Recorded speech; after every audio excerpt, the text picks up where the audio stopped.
Good afternoon, everyone, or good morning, or good evening, depending on where you're logging in from.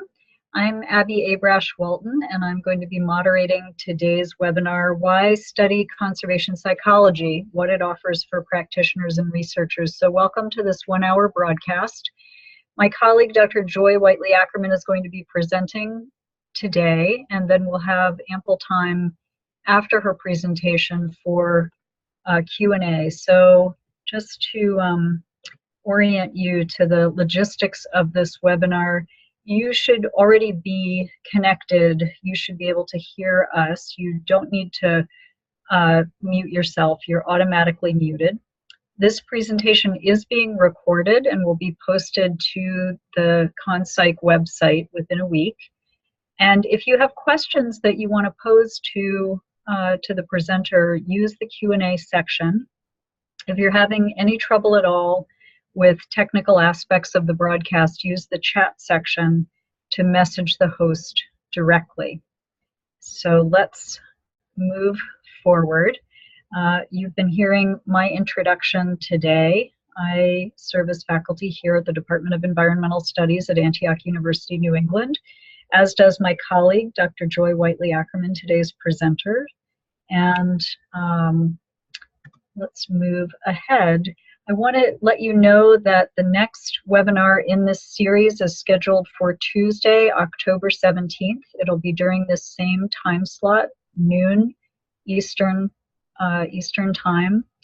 And the title will be Building the Capacity of Conservation Professionals to Predict Behavior. The presenter for the October webinar is Dr. Kayla Cranston, and she'll be focusing on the description that you see there, focusing on increasing the focus on predictability of human behavior as it relates to environmental conservation. So you'll be receiving registration information for that, and hope you'll join us for that webinar in this series. I'm now going to turn over the floor to my colleague, Dr. Joy Ackerman. And Joy, the floor is yours.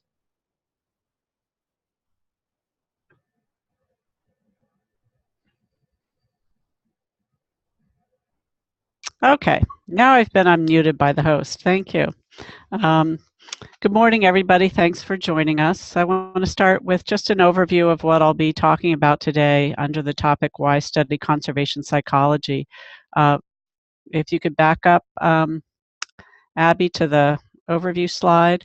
Thank you. I want to start by giving a little bit of context for the field of conservation psychology, and then talk a little bit about the definition. What do we mean when we use the term conservation psychology, and something about how this field developed.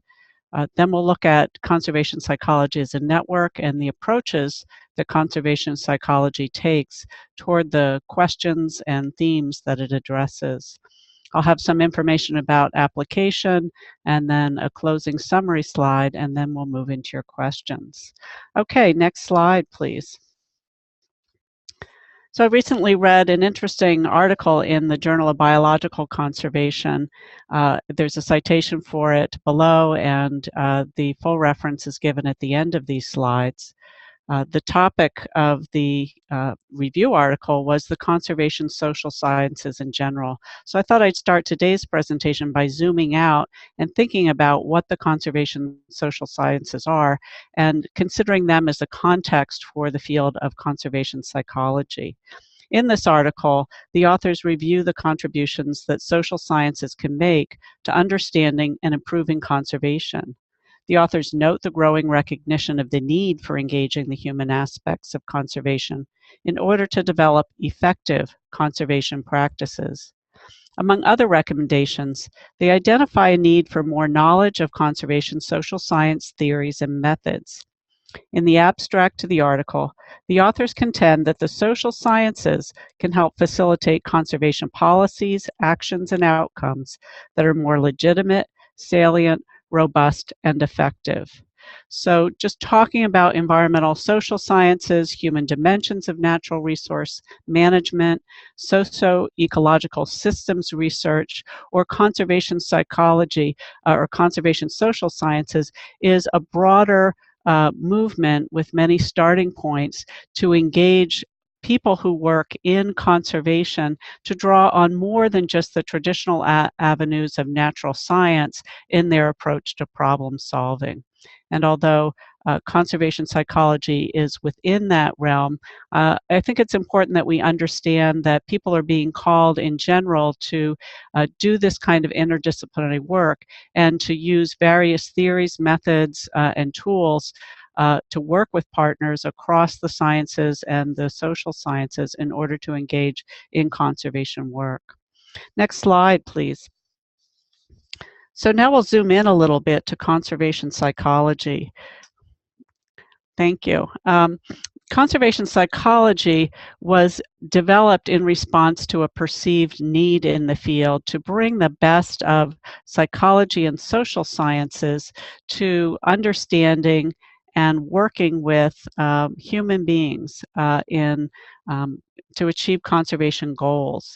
In 2003, Carol Saunders, who was director of research at Brookfield Zoo at the time, drew together a range of professionals to a meeting to say, let's come together around some particular problems and issues and see how you can help us to inform that. And a lot of her definition of this field was published in a special issue of Human Ecology Review, as well as a number of responses to that from leaders in the field. I'll refer to that article several times, and the citation for that article is also on the final slide. In that article, Saunders defines conservation psychology as the scientific study of the reciprocal relationships between humans and the rest of nature, with a particular focus on how to encourage conservation of the natural world. And I'd like you to note the three highlighted phrases. First of all, conservation psychology is scientific. Its methodology draws on the traditional approaches of science, a systematic, evidence-based approach to knowledge that draws on empirical observation and experimentation to develop an understanding of principles or laws to explain phenomenon. Another aspect that's highlighted is this notion of reciprocal relationships. So much of our effort and work and understanding in the environmental studies and sciences is focused on the impact that humans have on the environment. And this is an important part of conservation psychology as well. But conservation psychology, like environmental psychology and eco-psychology, are somewhat unique in that they also can focus in on how the natural world or the more than human world influences us. For example, I'm a human geographer. I'm interested in sacred geography. I'm very interested in how places draw us to them, how places move us, the power of place to change us. And the third highlighted area is encouraging conservation. Although values are an implicit factor in all research and practice, they are explicit in conservation psychology's aim to promote human-nature connections, including the beneficial management of our interactions with nature. So conservation psychology is scientific, it focuses on reciprocal relationships, and it explicitly encourages conservation. Next slide, please. Like conservation biology, conservation psychology is an interdisciplinary, mission-oriented field of study. Conservation psychology fosters our ability to move beyond disciplinary boundaries to work together toward conservation and sustainability goals. Both ConBio and ConPsych are synthetic or interdisciplinary fields, drawing on disciplines as necessary and appropriate to seek solutions. They're both mission-oriented fields, and both have an explicit goal of improving conservation outcomes. So conservation psychology is not a discipline, it's a field of study. People in a field of study have been trained in different disciplines, but they focus together on a common problem area. As a field of study, conservation psychology draws on psychology, the scientific study of human thought, feeling, and behavior, but conservation psychology also draws on other fields, especially those in the social sciences. In describing the origins of the field in the Oxford Handbook in Environmental and Conservation Psychology, Susan Clayton and Carol Saunders emphasize that conservation psychology is not really a new area of study, but a field that offers a new label, focus, and identity to motivate and encourage collaboration.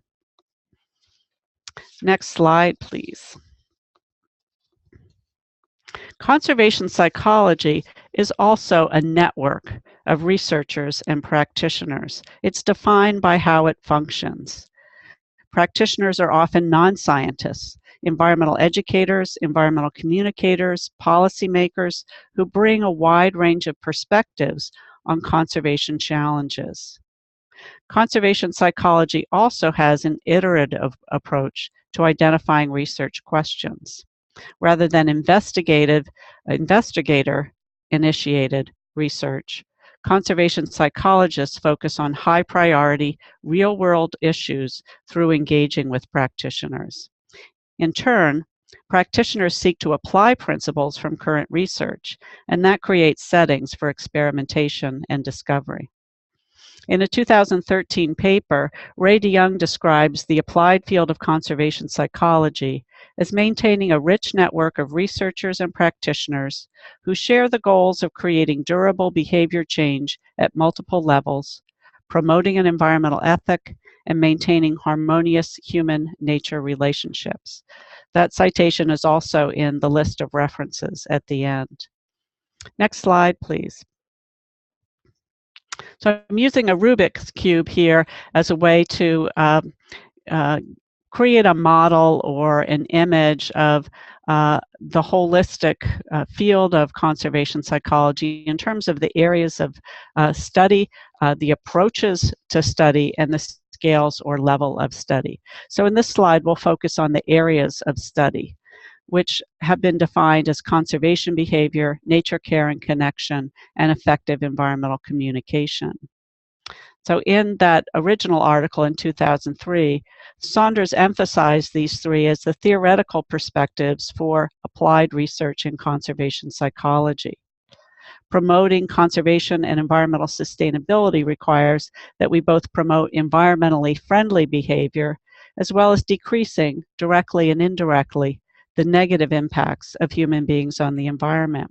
Psychology offers a plethora of theoretical perspectives on human behavior, and this area of study has both a rich history as well as exciting new dimensions as we seek to apply models to conservation behavior. The study of nature care and connection often builds on previous research into human connections with and care for other humans.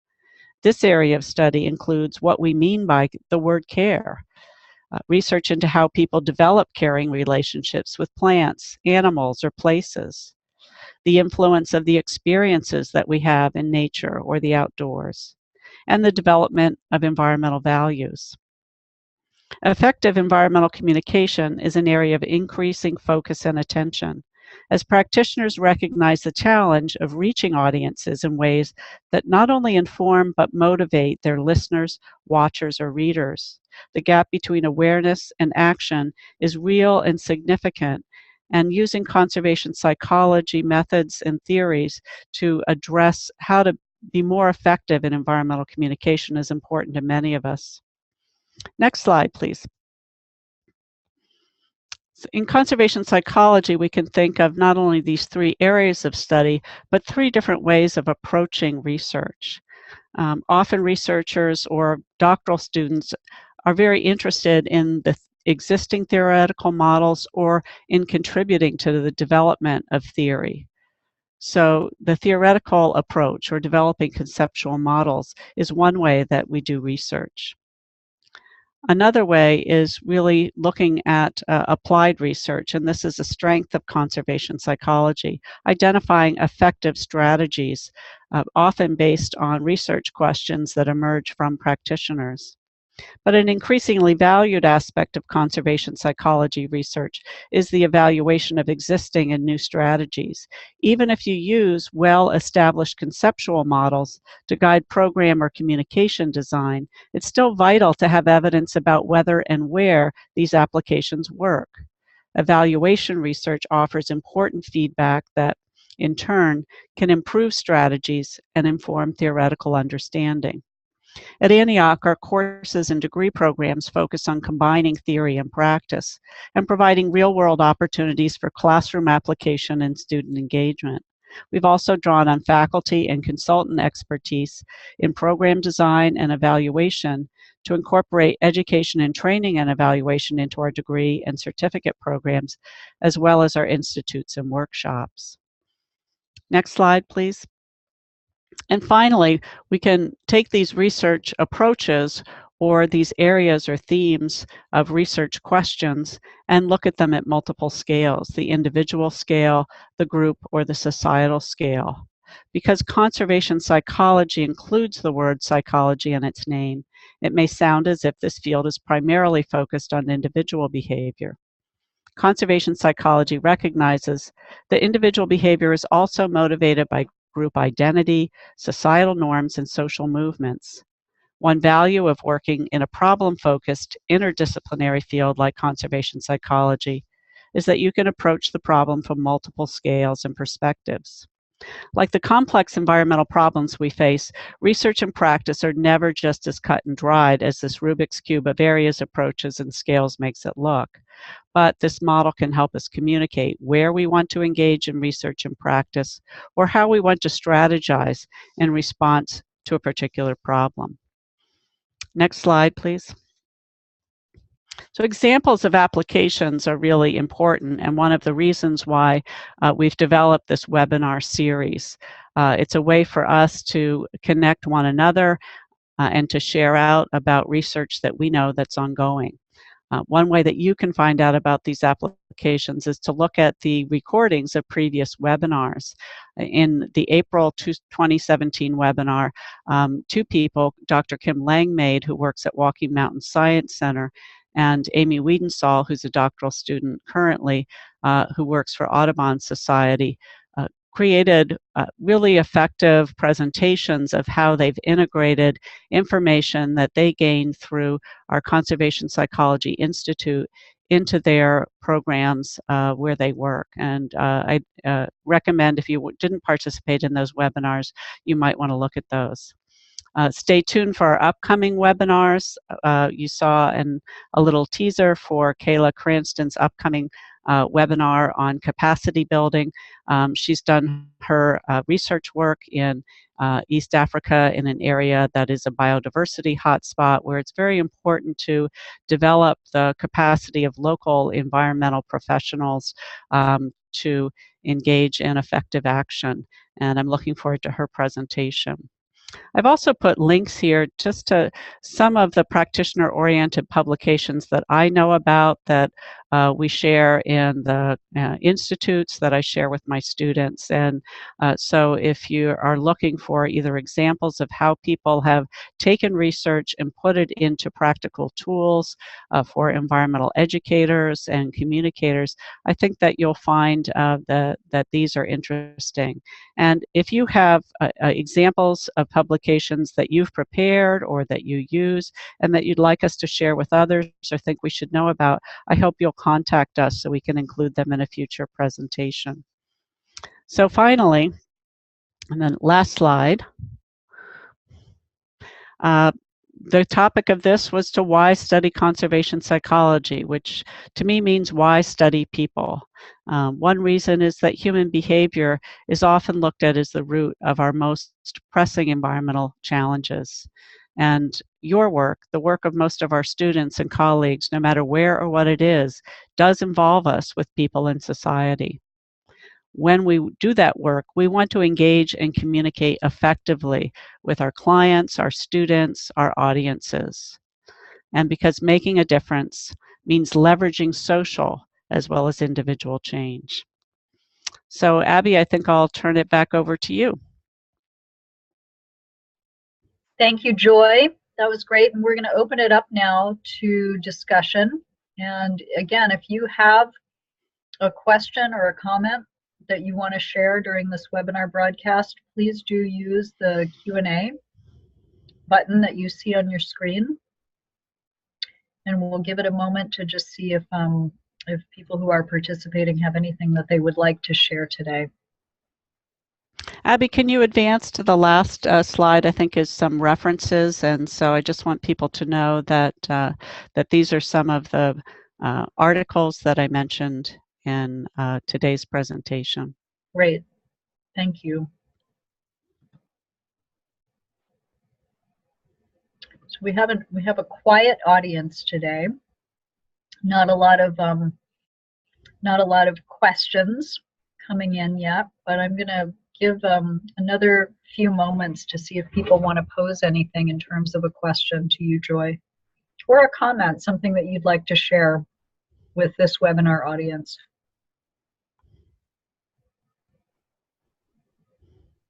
We're always looking for feedback, so if you can't find the Q&A button, you want to use the chat button, that's fine too. I can see the chat window on my screen as well as the Q&A. If you have ideas for topics that you'd like to us to cover or to focus on in the future, currently we draw from a network of faculty and students and graduates who are doing interesting work, and it gives them an opportunity to share their research with you.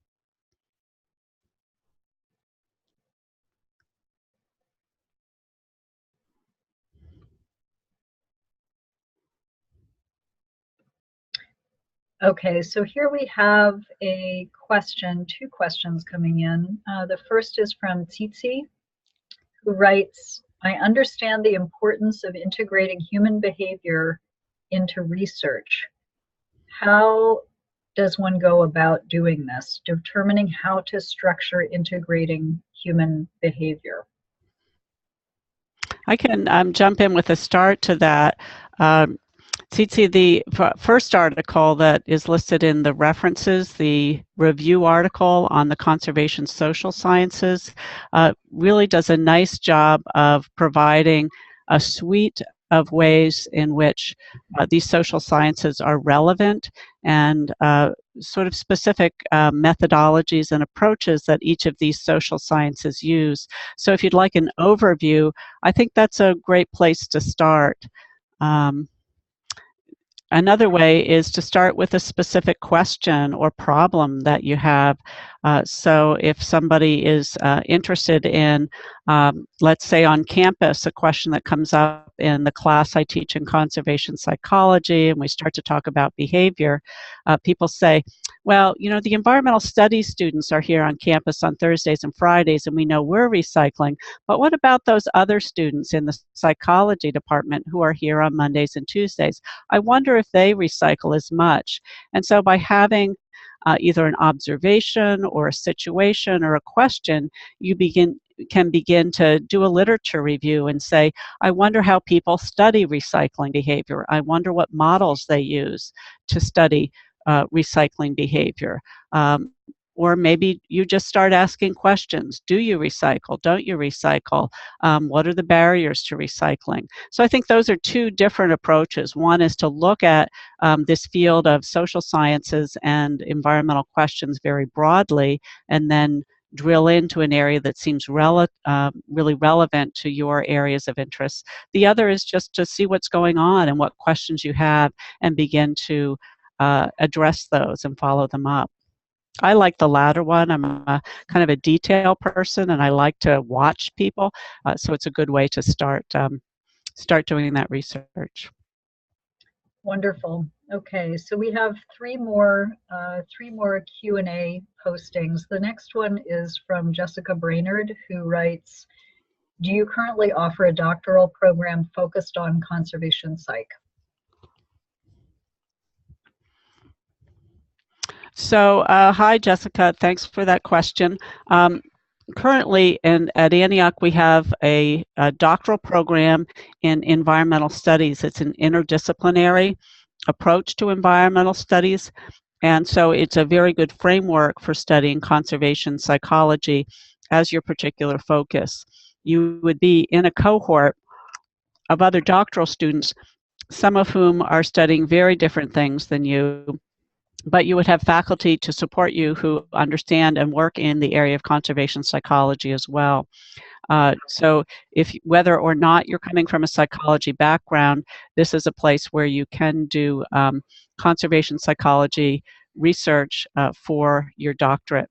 Kayla Cranston, who's speaking in the next webinar, is someone who came to our conservation psychology, our doctoral program with a psychology background to focus on conservation psychology questions.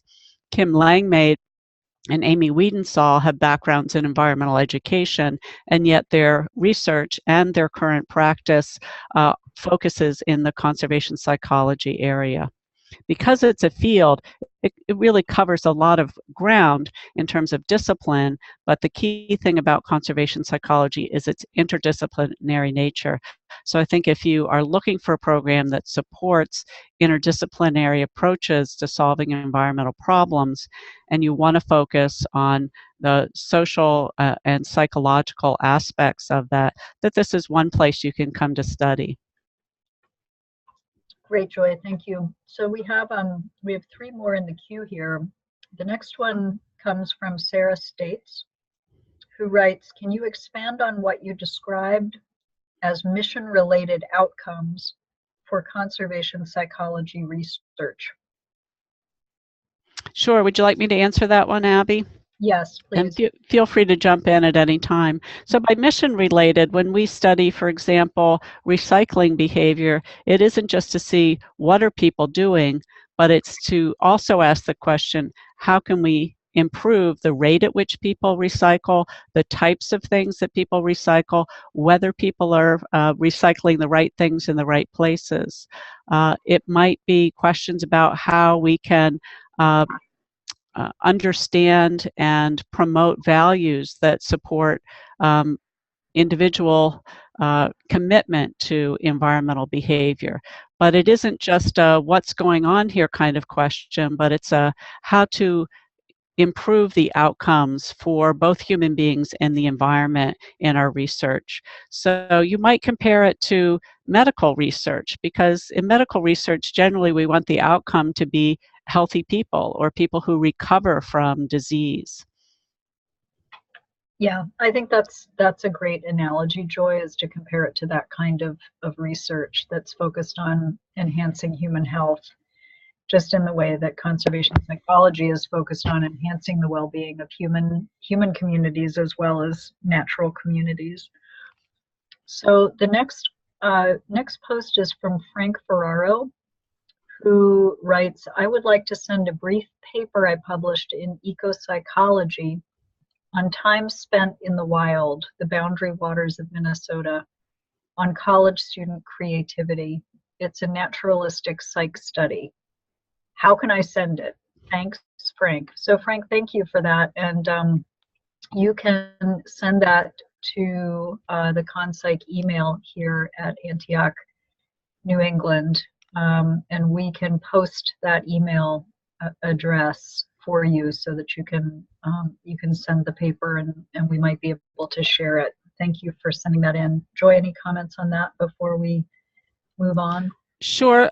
You can find my email and Abby's email on the Antioch website as well. If you just want to send us the citation, we should have access to the journal in our library here, and can also look for it there. But thank you for sharing your research, and I look forward to seeing it. A lot of students have questions about, particularly the environmental educators, about what are the positive benefits of time spent in nature or in wilderness. And it's a topic that I cover in the class on conservation psychology that I teach in the spring with the master students. So maybe I can integrate it into their reading assignments and let you know what they think about it. Wonderful. Okay, the next one we have is from a participant identifying as BCP, who writes, what about funding options? Which agencies are supportive of conservation psychology research efforts? I would be looking for small grants to start to study people's connectedness to nature, the relationship between STEM education and conservation, etc. Thank you. Mm-hmm. So that's a great question. The landscape is always changing. I think we just had a recent opportunity come through from the Idelson Foundation. So that's one organization who supported our work here and in the past. Abby, do you know of others that you want to mention? Well, I would encourage this participant to, if you're not already on the conservation psychology listserv, to join that listserv. That may be a way for you to identify some of these opportunities, and also to network with others in the field. You know, Joy made the point earlier in today's presentation that conservation psychology is very much defined not only by the research, but by the people who are involved as a network of researchers and practitioners in advancing the field. And I think that's an important way to become actively involved and to be connected with opportunities. Mm-hmm. I think one of the challenges and opportunities of interdisciplinary research is that in your question about funding, you mentioned three different areas. One was, I believe, the connectedness to nature, one was STEM education, and one was conservation. And so in a sense, those are three different key words for looking at sources of funding. And so if there's a move towards really supporting, you know, what are other outcomes of STEM education, or how can we make STEM education more effective? Sort of working with people or working across that disciplinary boundary to say, well, let's look at science education that involves time spent in nature and compare that with programs that don't involve time spent in nature, and see if we can get funding to support just making this better education. Environmental education is, first of all, good education. So how do we look at that? Same thing with conservation. How can we, if we have people who are supporting the promotion of conservation-minded public or conservation-oriented citizens, then you could look at how that connects with their education, educational programming. Great. Okay, so I'm not seeing any new questions being posted. I see one in the chat, I think. It looks rather lengthy, Yeah. so. Let me go to chat. Oh yeah, okay, let's take a look there. Hold on for just a minute. So Joy, I'm not seeing that. Maybe you go ahead and okay, I'll read it. This is from, might be M.I. Kelly to all panelists. I'm interested in what seems to be the cultural pressure to commodify natural resources as resources that are there for humans to exploit and use to serve their financial and recreational wants. Is there a movement happening where people are feeling a need to remember and renew our intrinsic relationship with the natural world and recognize and respect the intrinsic value of all our relations, including each other and the others we share the planet with? So there's another question too, but let me start with that one. That's a great question. I think it's one of the questions that originally motivated my research on Walden Pond and the power of place. So I looked at Walden as a place of pilgrimage because I wanted another language for place that didn't have to do with ecosystem function or economic utility. In studying conservation psychology, what I've since learned is the importance of priming certain values when we communicate about the environment. So if, as environmental organizations, we are emphasizing the financial value or the economic value of resources, it primes people to think in those kind of competitive, acquisitional, win and lose frameworks, and they actually respond by devaluing the intrinsic qualities of nature and a lot of other values that tend to make people more generous and community-minded. So there's real important research coming out that helps people communicate their environmental messages in ways that by priming or drawing on those values that support our love of nature or the value that it has in non-economic terms can really be more effective. I'll have to go back and see if I can find the second part of that question. Is there a particular demographic that it is important to focus on in order to best move toward a tipping point in this direction? I don't know the answer to that question. I suppose the way I would approach it is to say, who's the demographic that I can reach and how best to use that demographic. If you're working in a public agency, which it looks as though you are, really every citizen in your state is part of your audience.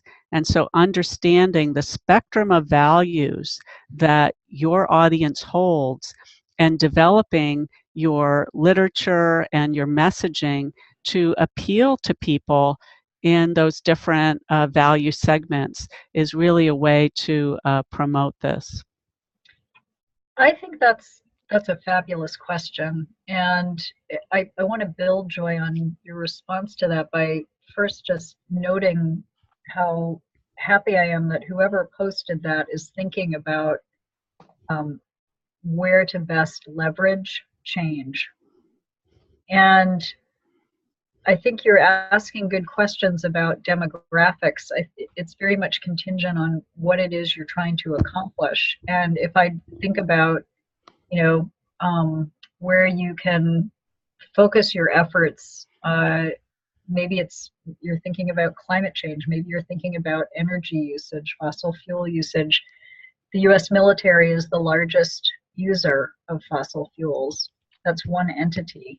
And so I think the answer to the question really depends on what is the environmental outcome that you're seeking, and then from that point doing the analysis of who are the people, the humans, or the organizational entities or the sectors of society that have the greatest impact. Thanks, Abby. I'll recommend particularly one of the publications listed in the applications that has to do with the common cause for nature, that has a very good segment on the value spectrum that I was talking about.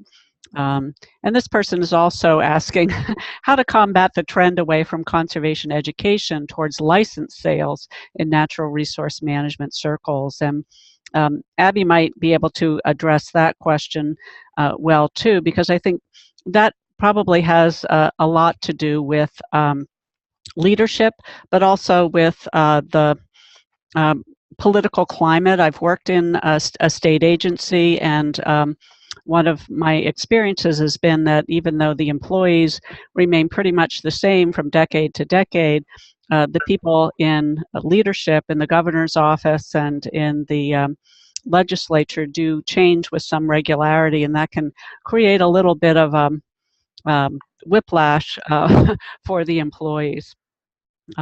So I would say continue to to promote what your values are, and to make sure that people have the resources to do both of those things. We need money to run our programs, but let's focus also on the value of those programs and who has access to those values.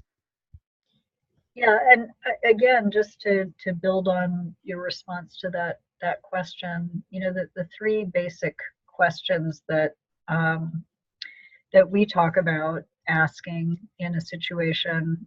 First question, and often the most difficult to answer, is what is it that you want to accomplish? So defining what it is you want to do and what you want the outcome to be is the first step, and then looking for the answer to your second question, which is who has the ability to get that done for you. So who are your targets from a strategic perspective? Who are you really wanting to focus your efforts on in order to create the change that you're seeking? And then the third question is, how do you make it as easy as possible for them to do what you want? So So, running your question through that lens, taking a deeper dive into each of those three sub questions might yield something interesting. And Joy, you're making a really important point, which is that while civil servants tend to stay for long periods of time, the elected leadership and the political appointed leadership can change based on every new electoral cycle. And so, one of the things to be mindful of is the fact that people who are elected to positions care first and foremost usually about getting reelected, and so really thinking about the constituencies that those elected serve and how to mobilize a focus among that constituency focused on the outcomes that you want to achieve. Thanks, Abby. Tsitsi has a follow-up question on how we work to understand behavior. How do we go about understanding behavioral modification and framing? My students and I have designed an ecological footprint assessment with an aim to understand how students conceptualize and use resources and how behavior change can be integrated, presented, and internalized. Wow, that's a lot. One of the things it brings to mind is a paper I assigned to my students, which, like a lot of psychological research, is an experiment done with college students. And in this paper, I don't have the reference on top of my head, but you can email me if you want me to look it up and share it with you. The researchers asked people the question, what's the ideal American ecological footprint? So they weren't asking them specifically what their footprint was, but what they would recommend. But in different groups, so they had a control group, and then they had groups that they primed with different messages. The priming related to different identities that the students might have. So some of the students, the control group, was primed with being a student at the particular university. One group was primed with a message about being an American means getting ahead and being successful and making money, so what we call a set of extrinsic values. And the third group was primed with values that we consider intrinsic values. So being an American means caring for your neighbors and appreciating the natural heritage that we have. So these groups read a little statement like that and then were given this quiz about environmental footprints. And those who were primed with intrinsic values recommended significantly smaller ecological footprints for the average American than those who were primed with the extrinsic values about success and competition and getting ahead. So I think when you're designing a tool, one of the things you want to do is to think about, well, what theme or what conceptual model am I using? What theoretical model am I using to understand behavioral change? So in this case, it was a model that really looked at the role of identity in the decisions that we make. So I think that's what I'd encourage you, is to think about what's the broader theoretical framework, and there are many of them in psychology that you can draw on that might relate to environmental behavior. That's great. I'm also seeing a question from Chris Parsons. Chris says, can you refer us to research in conservation psych focused on traditionally underserved audiences? I'm particularly interested in the Latino culture. Yeah, I'm just typing a little response to Chris saying, if you want to email me, we can look for some specific articles. And if you can say more about your demographic, whether it's urban or rural, American, US, or elsewhere, that would help too. Again, I think some of this just comes back to understanding what the community values are. But I know we have students doing research in specific communities, And so I think finding the appropriate search terms for that and coming up with some articles. So so email and send us a little bit more about the specific community and maybe the specific topics or questions or focus. Do you do environmental education work? Do you do climate change work and so forth? Okay, good. So I'm not yet seeing any additional questions. We've allotted about 10 more minutes, 14 more minutes for this broadcast. Participants, if you have more that you want to post about, please do that. Otherwise, we'll bring today's webinar to a close. I'm just going to give a few moments to see if we get any new questions posted. Abby, are you able to flip the slides back to the application resources page? Sure. Okay. Whoops, there we go. Right. So the one that says common cause is the one that I was mentioning that really gives this background information on values, extrinsic and intrinsic values, and how they influence our audiences and our responses. The Influencing Conservation Action, I think that booklet is, and all of these are free publications that you can download as PDFs. Influencing Conservation Action does have a little spread in it that offers about 19 different psychological models for behavior. So it kind of gives you an overview, and it would help CC understand what I mean by thinking about the conceptual model that you're using when you're investigating behavior change. Great. Joy, I'm also going to go back to the slide that we had at the beginning about next month's webinar. Great. Just so that people can put that on their calendars. Again, it's going to be Tuesday, October 17th, during this same time slot, noon Eastern to 1 p.m. Eastern, with presenter Kayla Cranston, focusing on building the capacity of conservation professionals to predict behavior. So please do join us for that. And I believe Terry's going to send an email out to everybody who registered for today's webinar, just so that you all get a link to the recording of today's webinar. And you'll also get information on how to register for this next webinar in the series. So one of our previous questioners says that the references on the slide are not clickable. Sorry about that.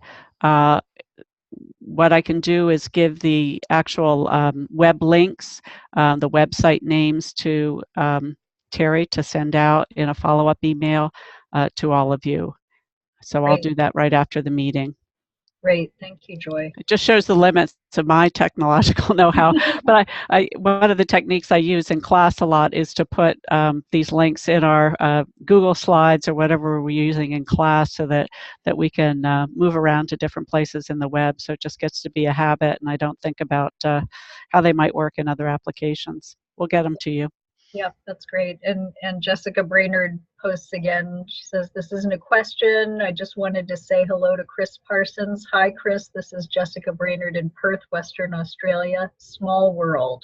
Yeah, okay. ConPsych, I guess, is a small world, and it's great that both of you were on this webinar, and I presume you two know each other and maybe are discovering a mutual focus or interest in conservation psychology. So well done. It's a network. Yep, it's a network.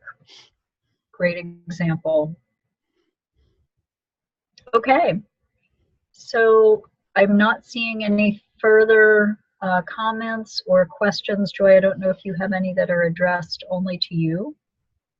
No, I don't see any other questions, and just want to thank everybody for joining us today. And I wish you the best in terms of integrating what we've shared with you today or any of these resources into your work. If you have success stories you want to share, we'd like to hear them. And as always, if you have resources, we don't do this full time, but we really think it's important to reach out and get these topics, these resources, this way of engaging in environmental work out into the world. So always happy to learn more about what's going on and to provide resources to our students and through our networks. Thank you for being here. Great. Thank you, Joy. Thanks, everyone.